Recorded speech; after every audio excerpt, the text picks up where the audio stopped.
Hey dudes, welcome to Splat from the Past, the only 80s themed horror and sci-fi show where things could get totally radical.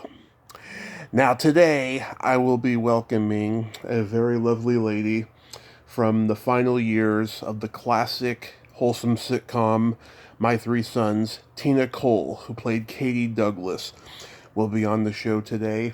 Oh my god, I just cannot wait. She came from a show business family. Her father is the late great jazz musician Buddy Cole.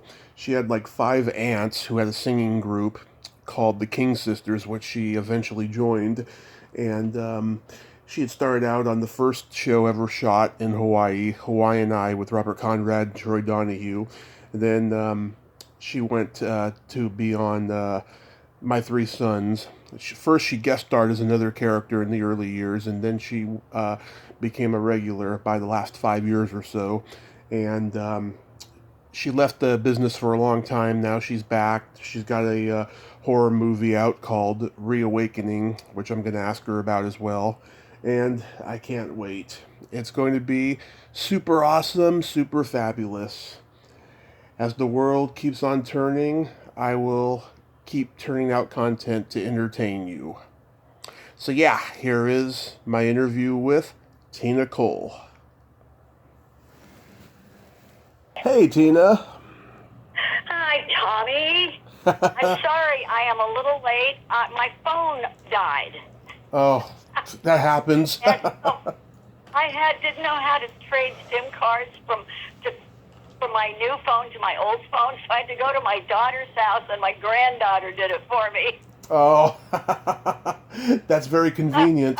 Oh, how are you? I am great. How are you? Well, other than that, and other than what's happening in our country, I'm good. Yeah, same here. This is such a great honor. Thank you for taking the time this morning. Oh, you're very welcome. Thank you for asking. Of course. Thank you for remembering. Of course, of course. So, going back in time, you, of course, come from a showbiz family. Your father was Buddy Cole, the great jazz musician. Your aunts had a singing group, the King Sisters, which you eventually joined. At what age did you start gravitating towards showbiz and performing? Well, it's an odd happening. I was the King Sisters, my mom and my aunts, Yeah. would bring us on stage, their kids on stage, whenever they could, just to sing with them because the audiences loved it. So from very young, I was used to doing that, but I wanted to be a teacher. Mm-hmm. And so I had, it was starting my second year of college, and I was transferring. Oh, well, no, let me go back. Sorry. When I was 14, my uncle, who started Warner Brothers Reprise, Mm-hmm. I was visiting my father in Los Angeles. I was living in the Bay Area, and it was the summertime, and a producer of, I think it was Bourbon Street Beat, or it wasn't Sunset Strip, it was one of those Warner Brothers television shows, Right. had written a rock and roll song. And it was, rock and roll was very new. And he didn't know how to arrange it, but he wanted to use it on his show. So he sent it over to the record department, to my uncle. And he said, can your arrangers, make an arrangement of this? He said, I don't know. He said, but I've got some kids at home. Let me see what they can do. Right. So he gave the song, which was, it was really corny. It was heel to heel, toe to toe, and soul to soul. And it was, anyway, he gave it to three of my cousins and myself to see what we could do with it. We made an arrangement. We made up a dance. We recorded it. We did it. He asked us to come to Warner Brothers to perform it for the head of Warner Brothers, and to Bill Orr and Hugh Benson and Jim Phillips, and then the producer. Mm-hmm. And we did, just helping helping our uncle out. And as I was leaving, they asked me to stay. And I did, and all of a sudden, all these people started coming into the office, and they asked me to, sit down, stand up, walk, turn around, smile, put my hair up, put my hair down, all this. And they asked me to wait in their assistant's office, which I did, and then they called me back in and said they'd like to screen test me. So I didn't know what that was. They called my mother, and she said, well, of course. So I did a personality screen test a couple of days later. Mm-hmm. Solly Biano, who was a very famous, he was like a star maker. I mean, I think he had something to do with Lana Turner and people like that. Right. He was the director of this screen test, and he had a friend that they were going to go duck hunting after the screen test. Tall, lanky, he had a couple of days scruff on his face and little wire rim glasses. He's standing with them by the camera, and he started to walk into the scene, and it was just a personality test. And Solly said, Tina, I'd like you to meet Gary Cooper. Mm-hmm. And I didn't know who he was. I was too young. Yeah. So I didn't swoon, which I think would have impressed them more had I done that. Yeah. They liked me. I didn't wow them, but they liked me enough, and they still had that stable of young people that they were grooming to be stars. They asked me if I would come down every summer and spend a month in their drama department with their drama coaches, and so I did that. And when I was 19, starting my second year of college, I was working a semester, and I got a call from Warner Brothers, and they asked me if I would come down and screen test for my favorite television show at the time, Hawaiian Eye. Yeah. And Connie Stevens had been put on suspension. Mm-hmm. And when you were a contract player, that you could not work at all anywhere when you were, if you were suspended. I went down, I had to do a screen test. I had to sing and dance, and I had to do a romantic scene with Troy Donahue, who at the time had just done A Summer Place and Paris, and, he was like the heartthrob of the world. Right. And 3 weeks later, I was in Hawaii, the female lead in a major television show. That is extraordinary. So I never it wasn't something that I sought out, but I kept working, and I never went back to school. Although in later years, I did become a teacher. Oh, nice. You got to have two different careers, and one of them was actually your dream. Yes. That's amazing. And I'm still teaching, actually. Oh, that's amazing. So I've never had a degree. Mm-hmm. But, I don't know that Michael Jordan had a degree in basketball. I mean, but he could teach it, certainly. Yeah. And although I didn't have a degree, I worked for some private schools and also for different school districts when they needed like a summer. Sorry, I don't know how to stop my phone from ringing. It's okay. Anyway, it was, so I have enjoyed that. I couldn't actually get a job in a regular state school, I don't think, without degrees. Mm-hmm. But I have I've really enjoyed teaching. And with this pandemic going on, a lot of the moms, my daughters included, have to work at home, and they have to homeschool their children at the same time. Right. And it's really difficult on them, and the children are not having any socialization. Yeah. They're not, they don't have another figure in their life like a coach or someone that's an authority figure or someone that they could, learn something else from. So it's been very restrictive. And my daughter and her friends asked me if I would teach a class for their children. Mm-hmm. So I developed it was like an 8-week, 2 days a week, hour and a half a day, little class. I had 5-year-olds to 10-year-olds. Mm-hmm. And we did music, and we did drama, and we taught manners, Mm-hmm. etiquette, Yeah. which no one's teaching that anymore. Yeah. And a lot of them, and they're not learning it in the home. No. So, I'm teaching civility, I guess. Yeah. So I'm enjoying that now. That's wonderful. You said you lived in the Bay Area. I'm born and raised in the Bay Area. Oh, where? San Mateo. Okay, I lived in Orinda. Oh, nice. Nice. Yeah, I went to high school there. My mother, I don't know how old you are, if you would remember the name Del Courtney. Yes, I know the name. I'm by the way, I'm the oldest 37-year-old you'll ever meet. I love it. Well, he was my stepfather for about 9 years. Mm-hmm. And so we moved to the Bay Area, and that's why his home was in Orinda, so we moved there. And I graduated from high school there. Yeah. And I went to Brigham Young University for 1 year and was transferring to San Jose State because it was a really good teaching school at the time.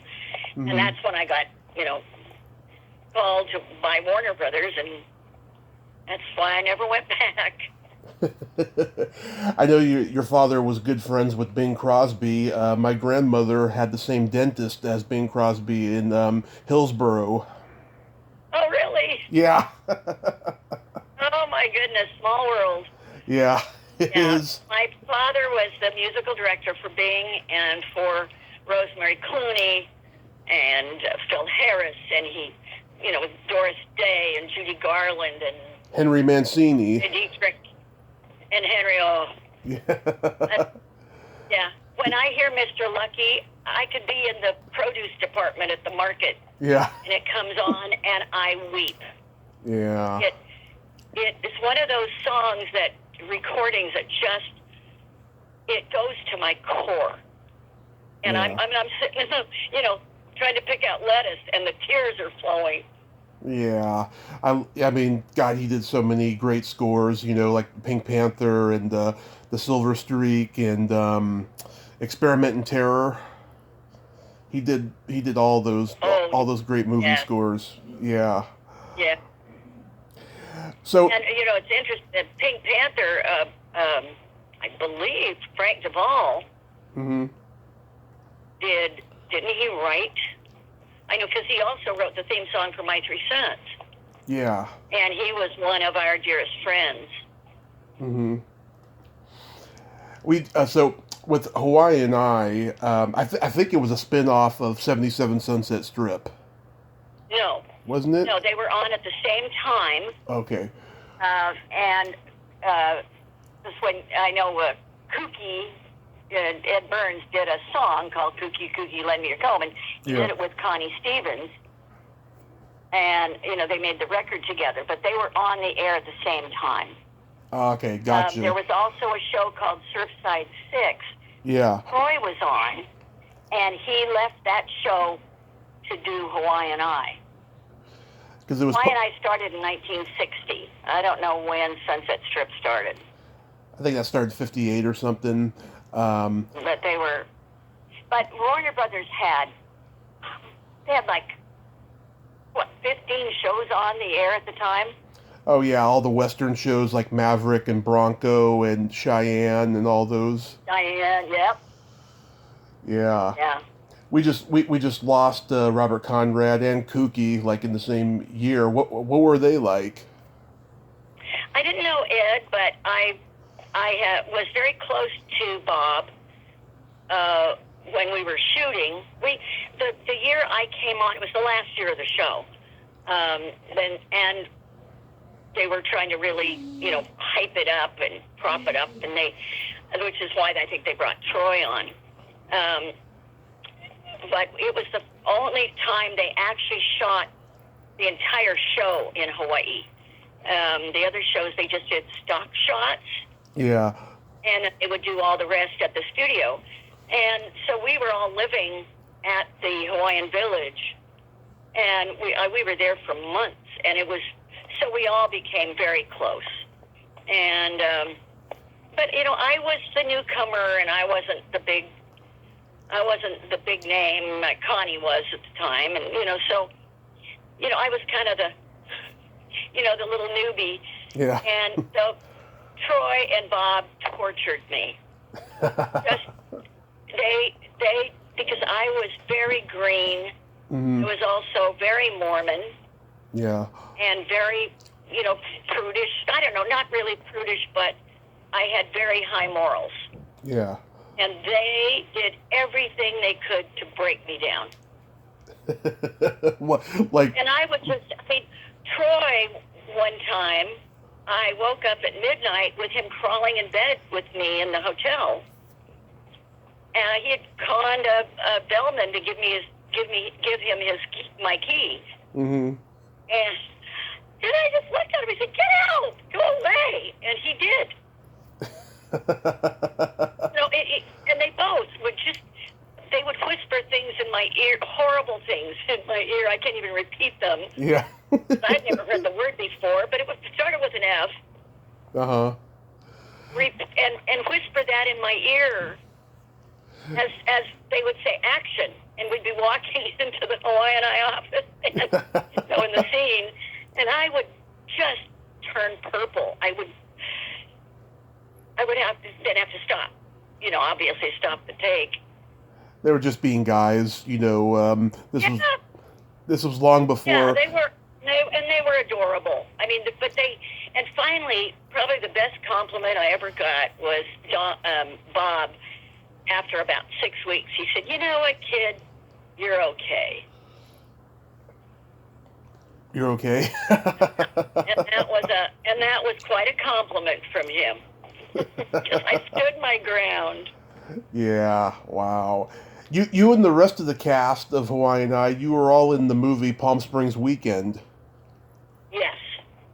That was like Warner's last ditch. They used all their contract players before the studio that closed their contract players department. Jack Webb took over, and it became just a bottom line business. Yeah. And so that was the end of the old days, and they used all of us in Palm Springs Weekend. What made me sad is, and I didn't know, because I was really naive and didn't know anything about the business. Mm-hmm. You would think my parents would have said something, but they didn't. Yeah. Of course, they were musicians, they weren't actors. Yeah. But I didn't have an agent. I didn't know what an agent was. And so I didn't even get credit in the movie. Wow. My name isn't even in there. And I had a nice, substantial part. Yeah. I wondered why it said you were uncredited. I thought that was odd. Yeah, it's because I didn't have an agent, Wow. working for me. How was it being... I was just there. How was being directed by Norman Turog? Oh, he was wonderful. Yeah, just wonderful. I didn't know... I knew nothing from nothing, so... Yeah. I think I had wonderful directors. I worked with really great people, and and my three sons as well. Was it Gene Nelson? Yeah. I worked with him. I worked with Norman Torog. I worked with, of course, Fred de Cordova was amazing. Mm-hmm. And so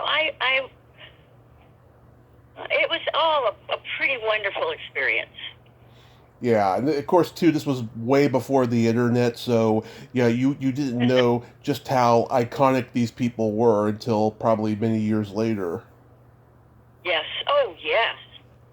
And when I was working with, so the King family actually started in after I had been doing My Three Sons. Oh.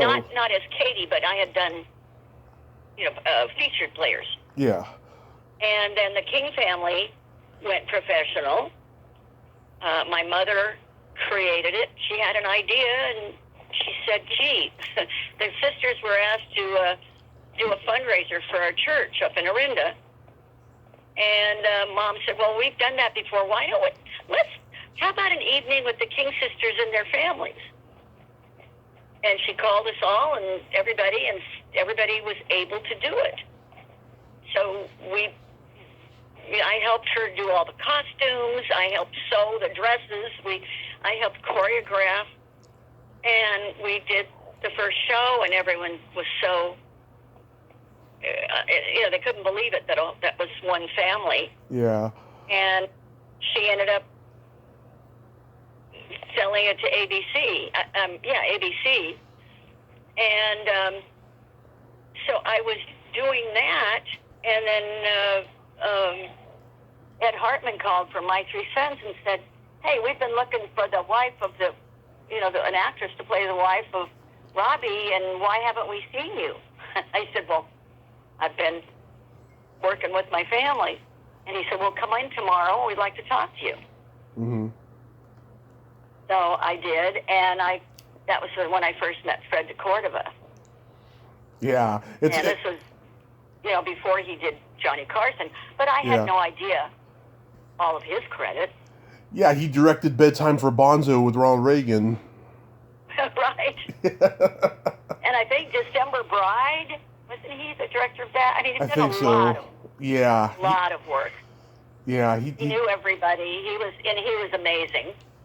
Yeah. And of course, Fred McMurray was very shy, actually. Yeah, and people don't realize what a great actor he was, I mean, people think of him from this show and they think of him from the Disney movies, but Double Indemnity, I mean, it's one of the greatest movies of all time. Yeah. He could say more with a lift of one eyebrow than most actors could say with their whole face. Yeah. Yes. And, it's sad. His last movie was that horrible disaster flick, The Swarm. He should have had an On Golden Pond type of swan song to go out on. I didn't even know that movie. Yes, he should have. Yeah. He was that good, and he's sadly underrated. Well, a funny story. Mm-hmm. When he was doing, he had done the Disney movies, and he had done My Three Sons and the Apartment. Yeah. He did The Apartment, and of course he played the heavy in that.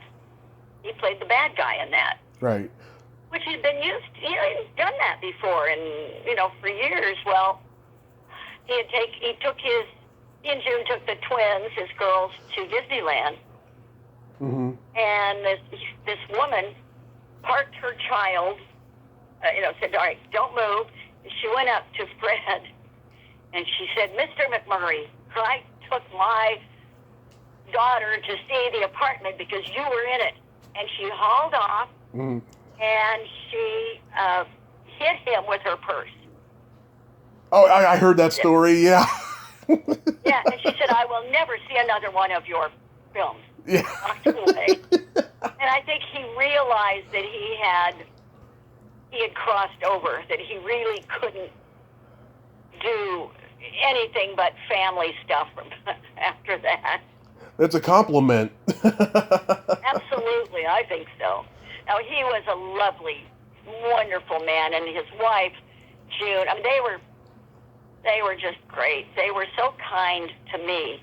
Mm-hmm. They actually chose me for the part. Yeah, someone once asked him, if you weren't acting, what would you be doing? He said, I'd probably still be selling shoes.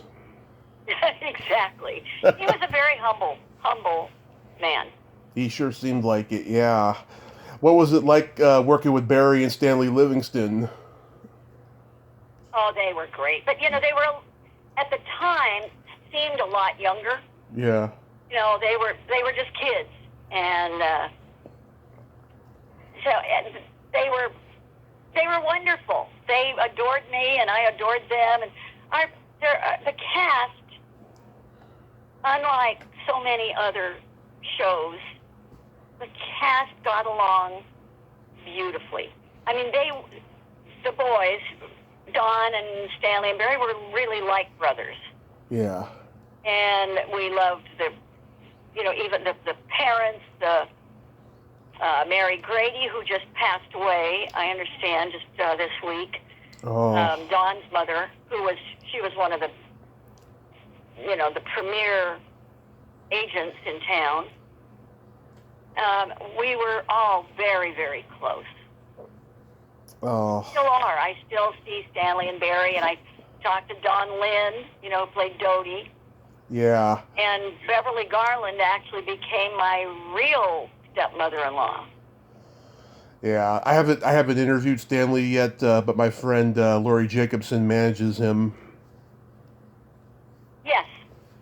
Yeah. You know Lori. Yeah, she's great.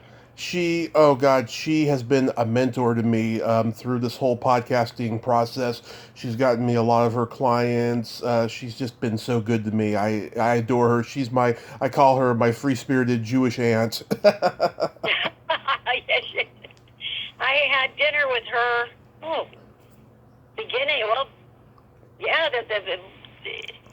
The pandemic was on, and I did. What's it called? I can't even remember. Is that terrible? Creature Features? Yes, Creature Features. Yeah, I saw you on there. And, yeah. Pardon? I saw you on there. That's how you came on my radar. I was like, oh my God, it's Tina Cole. I didn't know she was still around. Really? Yeah. Yeah, it was good to see her, and they were amazing, that whole group. We had so much fun. Yeah, you look like you're having fun, and I love your reaction to his alternate title for My Three Sons at the end. Okay. Well, I don't really think well on my feet. Yeah. I did have a better answer, and I can't remember it right now. And I thought about it later. I thought, oh darn, why didn't I say that? And I'm not a real good fast thinker that way. Yeah. Were you able to handle fame well on My Three Sons? I think because of being from the King family, where there were so many, I had so many cousins, nobody could be a star.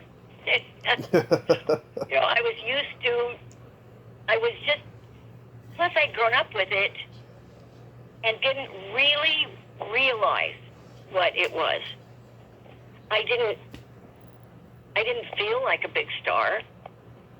It just, when I was presented with the photoplay People's Choice Actress of the Year, I was shocked. But what they said to me was, they showed me the list. Yeah. And they said, everyone on this list has gone on to win an Academy Award. Don't let us down. So I was in very good company. Yeah. But when the cousins, because of my parents, my dad, we'd go to Las Vegas, with Doris Day or Bing or Rosie. We called her my Aunt Rosie, Rosemary Clooney. And they were at our house all the time. Clara Bow lost her falsies in our pool at 3 a.m. one morning. She wanted to take a swim, and my dad said, okay. And Mom went to clean the pool the next morning, and her falsies were floating in the pool. But I just grew up with it. When John Davidson was a newcomer, and Ken and Mitzi Welch, Bob Banner were going to produce his summer show replacement for Perry Como. They called the family and said, we need some girl singers. We know you got lots of girls. there were 5 of us that were able to do it. We called ourselves the 5 King Cousins. And we were on an iconic show, really. It was the first show for John Davidson. It was the first series, for Richie Pryor,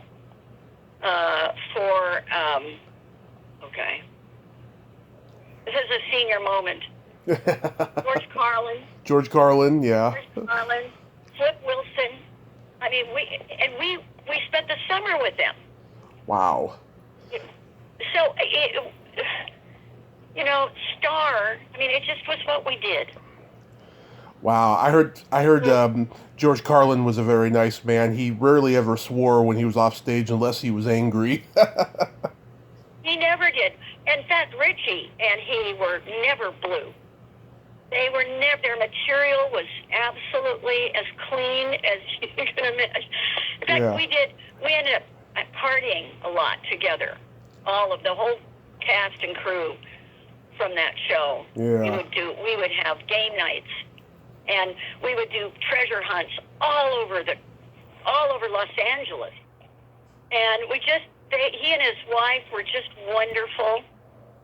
I never heard any swearing from him at all. In fact, as he got older, I was like, oh, wow, where did that come from? Yeah. But, it was an amazing time.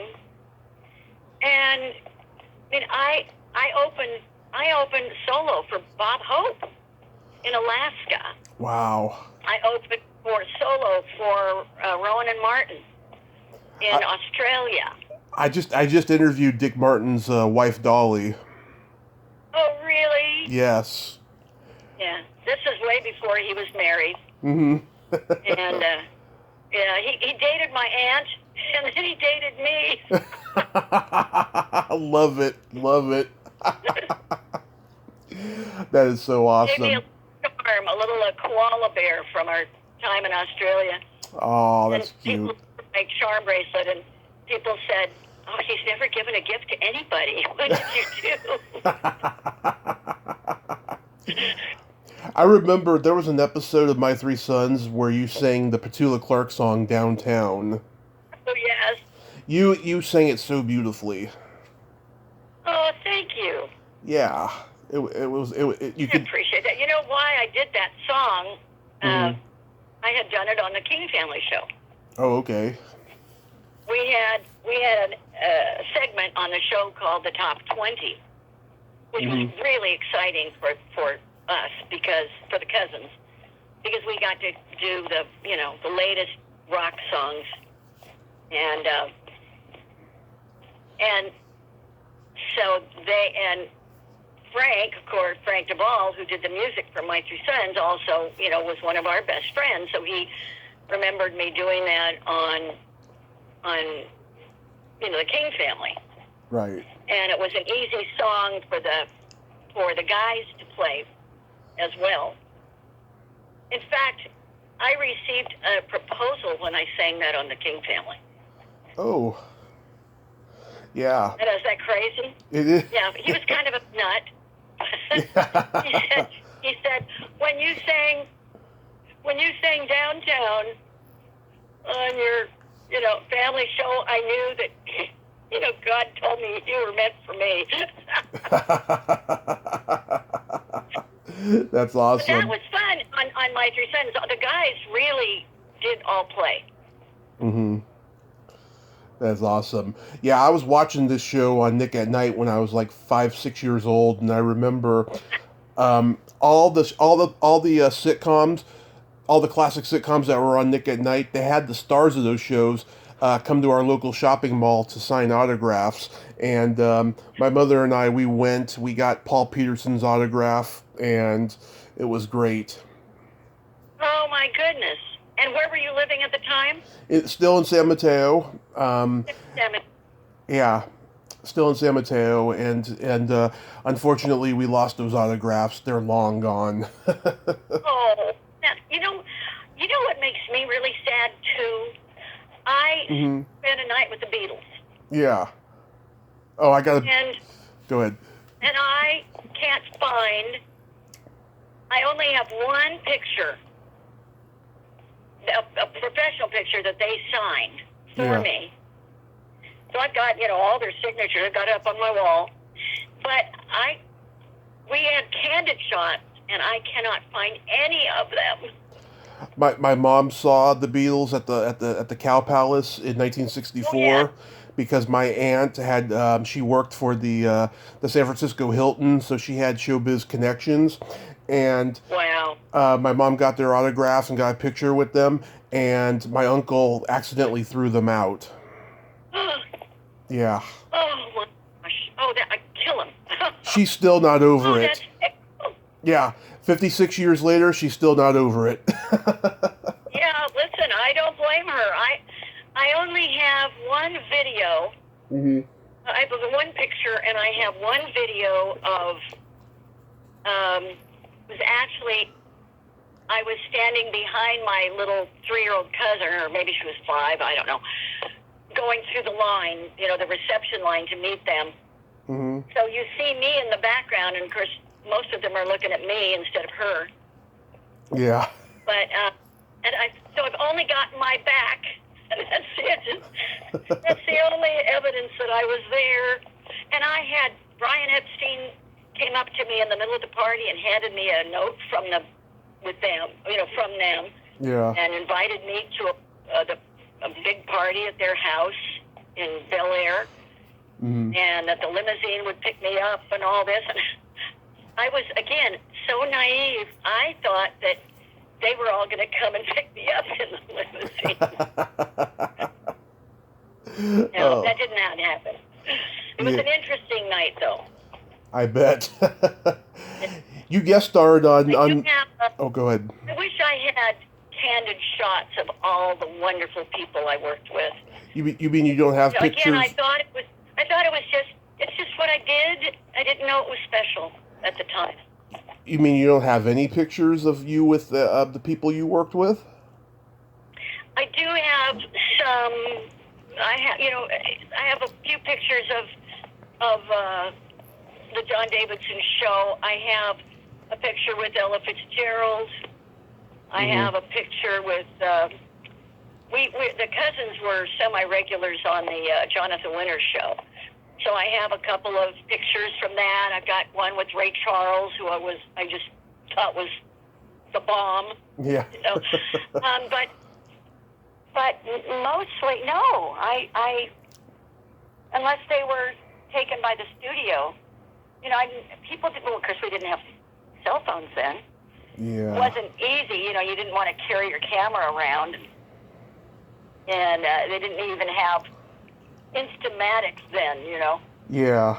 So I really, and again, I thought that I was just going to be doing this for the rest of my life. Yeah. I didn't know it was a moment in time, and I didn't know it was so special. Yeah. You guessed... I'm sorry. I don't know how to stop that. It's okay. That's my house phone. I only have a landline just so when I lose my cell phone, I can call it. Yeah. You guest starred on the Lucy show.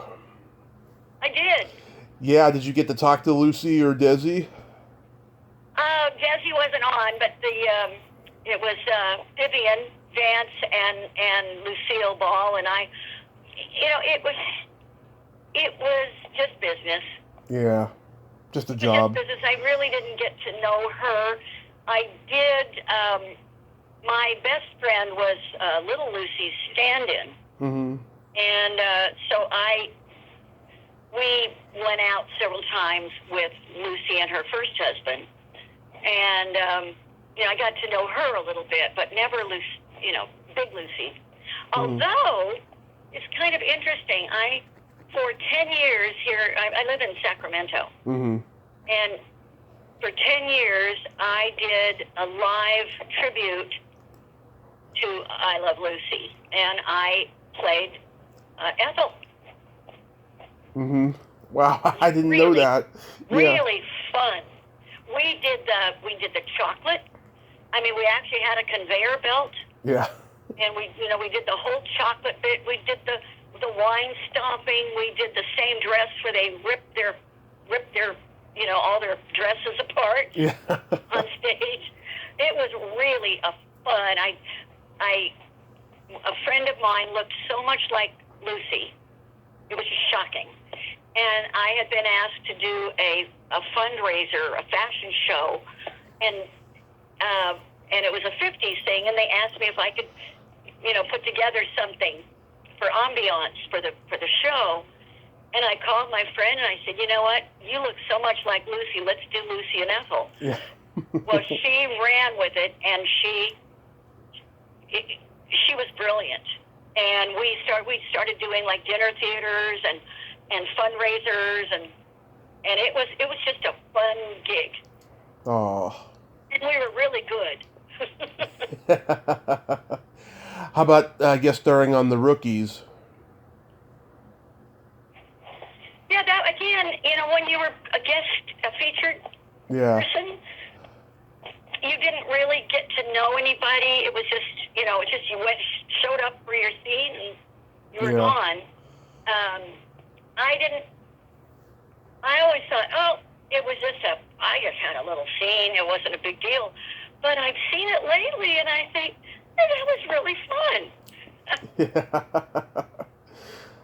So you... And I was really tickled when MeTV used one of the clips from my featured part, as the ending for their ads for... No, that was Adam 12, wasn't it? I think Rookies so. are Adam 12. Who was Milner on? Martin Milner and Kent McCord. Was that Rookies or Adam 12? That was Adam 12.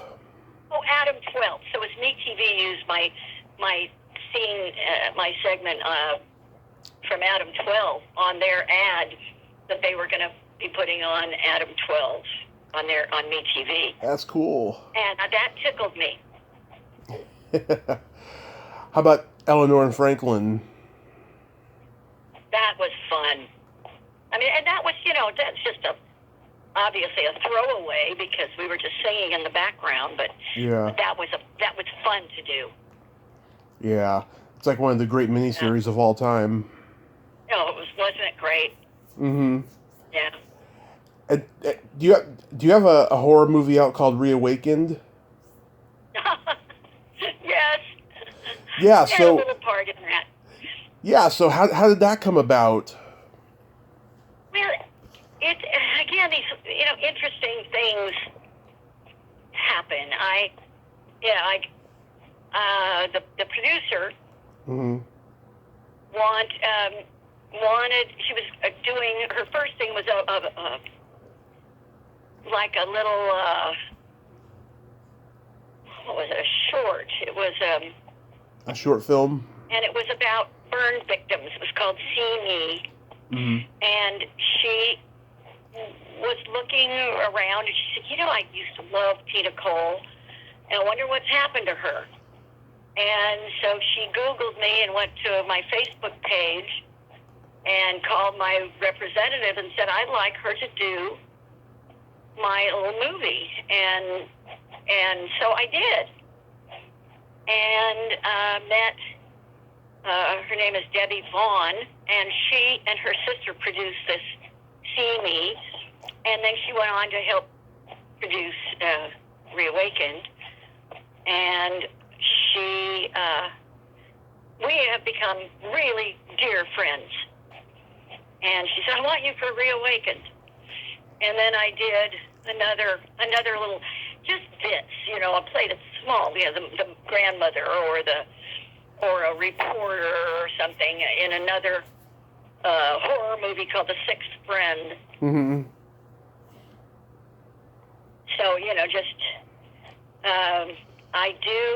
I got an agent or a manager just before the pandemic started. Nice. So nobody has been doing anything since. Yeah. Because I would like to. People need grandmas, don't they? They need mothers-in-law or grandmas. I mean, there is still work out there. Oh, there still is. Yeah. I mean. Or there was. Yeah.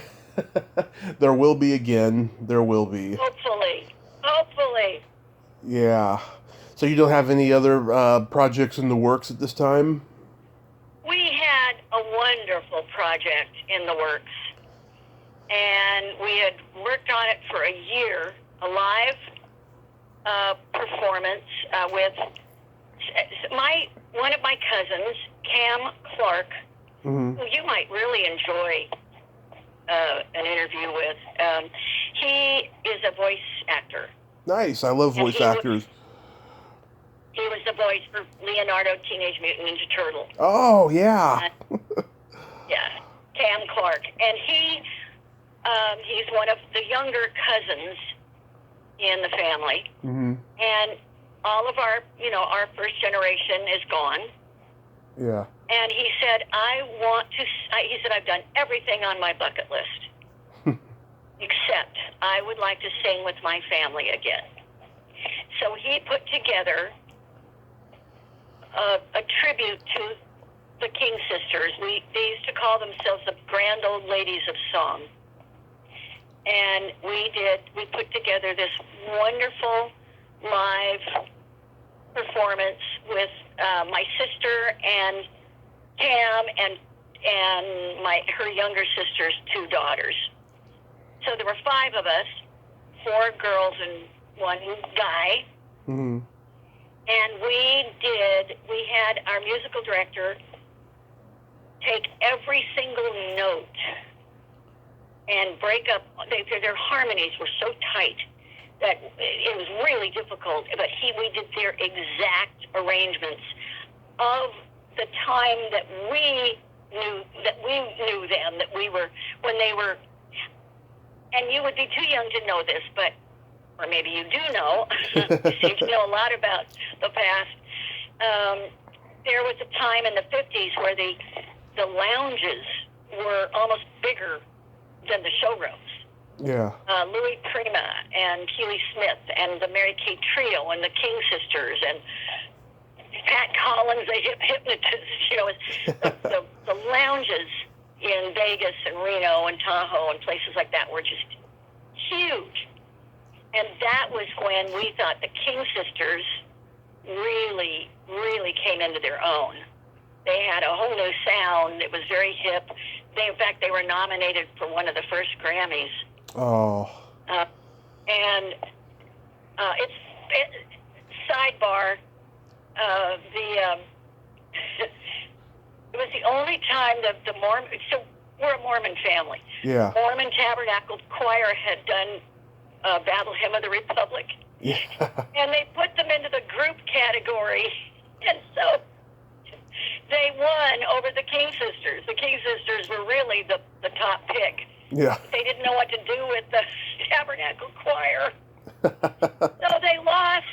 They were nominated, and they were the top pick at the time. Anyway, they didn't get it, but they were nominated. So their sound was really, really hip. They were very jazz-oriented. Mm-hmm. And so those are the songs that we picked for this tribute, and we were doing it with we've got video and singing with them, and it was going to be a wonderful show. We had the theater, we had the dates. It was last summer, Mm-hmm. and of course, COVID ended everything. So we are hoping, because we had worked for a year on it. Yeah. And so we were, coming down the pike. And we were hoping that this summer we could do it. But we don't know. Nobody knows if we're going to be opened up yet. And even if the theater was open, Mm-hmm. and we were ready to go. We have a full band and everything. It was really going to be quite a production. We don't know if people are going to be too afraid to come out. Yeah. So I don't know what's going to happen with it. Have you ever thought about writing a book? I am in the middle of writing a book I've entitled My 3 Lives. Love it. Yeah, I'm writing my first book right now too. Is it easy for you? It is because it's about my love of cult films, and Uh, it's been very easy. Yeah. yeah. This has been hard for me. My first 20 years were easy. I've been struggling with my last 45, you know. Yeah. But I've been working on it for a couple of years, and it's just not. I mean, I have trouble writing a grocery list. Yeah. So but I've got all the pieces. What I would do is, my friend Debbie Vaughn, that produced those couple of films. Mm-hmm. She's a real good typist, Yeah. and she works at her computer, every day. And so she said, "Look, she would call me and ask me questions. We had a whole outline, and I would talk into a recorder, and then I would send the files to her to type up. Yeah. So I have all the material, but what I'm trying to do now is edit it enough so it sounds, so it's in my voice, Mm-hmm. and it's lyrical. I've got all like my cousin said it, I've got all the pearls. Well, now I'm having to string them together to make the necklace. Yeah. But it's hard. In fact, I was gonna, when we hang up, I'm gonna start working on it. Awesome. But I'm hoping it will be out by Christmas. That would be great. Yeah. I hope if the Hollywood show opens up again, you get to do it again, and I get to come meet you. Oh, I would love that, Tommy. Yeah, Mm-hmm. in fact, I had the man that produces those. Mm-hmm. I saw up at Lake Arrowhead this summer, and Yeah. he said, "I'm sorry we haven't been able to get this. We're closed down." But he said, "As soon as we open, you're coming back." And I said, "Okay." Yeah, I was gonna go last May because the cast of Grease was there, and when it closed down because of the pandemic, I was in tears. I'll tell you. Oh yeah. Oh, wouldn't that have been fun? Yeah. We got to do this, before people are getting older. And then, Yeah. and they're, every time you go to one of these, and because I've been doing them for years, they used to do them at the Beverly Garland Mm-hmm. Hotel in North Hollywood. Now, what area are you in now? Reading. Oh, wow, that's quite a trip for you then.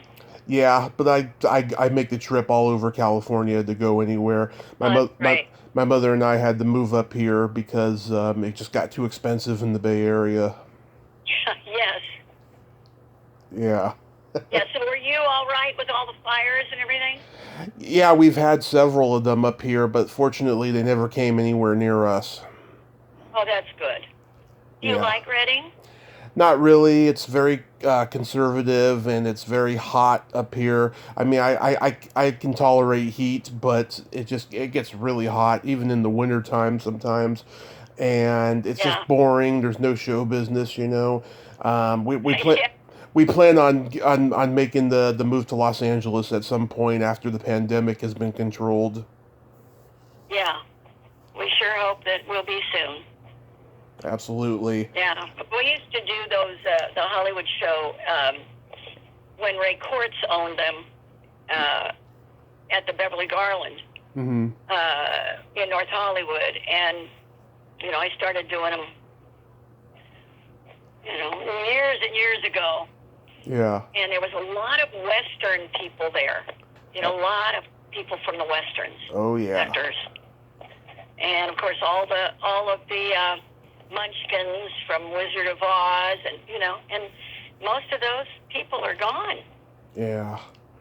I've been very lucky the last 4 years going on that I've been doing this podcast. I've interviewed everybody and so many icons from old Hollywood and stuff. It's just been phenomenal. Oh, that's wonderful. How did you start doing that? So moved up here. I realized really quickly I was going to be bored. I was just coming off of recovering from a car accident, and it made me look at life differently, and that I needed to pursue my dreams because I had been doing stand-up comedy for 10 years in the Bay Area and got nowhere. So I started the podcast, and it's been just a wonderful experience, and I'll be chronicling, that in the book as well. Oh, that's wonderful. Mm-hmm. So there is life after life. There is life after life, exactly. Oh, one last thing I wanted to ask you, Tina. Yes. What's your secret to having such ageless beauty? Because you look exactly the same now than you did all those years ago. Oh, sweetheart, that's so nice of you. I think I have good genes. Mm-hmm. And good pioneer stock. I think a lot of it is attitude. Mm-hmm. A lot of it is Sleep. I think, and we've talked about this with my cousins. Yeah. Recently, as a matter of fact, that we might, we tease that we were raised by wolves because our mothers were always working. We were always with them, but we were a pack. Yeah. But we, of course, being raised LDS, we most of us don't drink, so we have no drinking or smoking or, very, I'm sure people have gone through, a lot of people have gone through drugs or alcohol, whatever, but we've been very fortunate that we've not had much of that. And I think that, and the one thing we talked about, that maybe we didn't learn how to clean a toilet, or, but we learned things from our mothers, from our parents, that we could not have learned in a book. And that is the joie de vivre. It is the love of life and beauty, and how important it is, I'm trying to word this correctly, but how important it is to put in, you get what you put in, you get out of something. So if you put a lot in, you're going to get a lot out. Mm-hmm. And exactly. That's not worded well, but it's, there's a joy in life and how to make things fun. We have more fun. We laugh, we dance, we sing, everything is a production. In fact, you might, if you get a chance, Tommy, my cousin Cam, yeah, we had a Christmas party in our family. Yeah. That has gone on. Someone in our family has had it since the 30s. A caroling party. Yeah. And my cousin took over. My sister and I had it for like 27 years, and my cousin has had it now for like 30. We call it the snow globe. And he actually, because of the pandemic, was not able to have it this year. So he put together a show. It's on Cam Clark, on YouTube, Cam Clark with an E. Mm-hmm. It's called Snow Globe 2020. And it's about, it's like 2 hours long. Yeah. Just like the parties were, but it shows a lot of family in there. And it shows what effort is put in just to having a party, just to have a good time. And I think that attitude and that spirit keeps you young. That's beautiful. My story, and I'm sticking to it.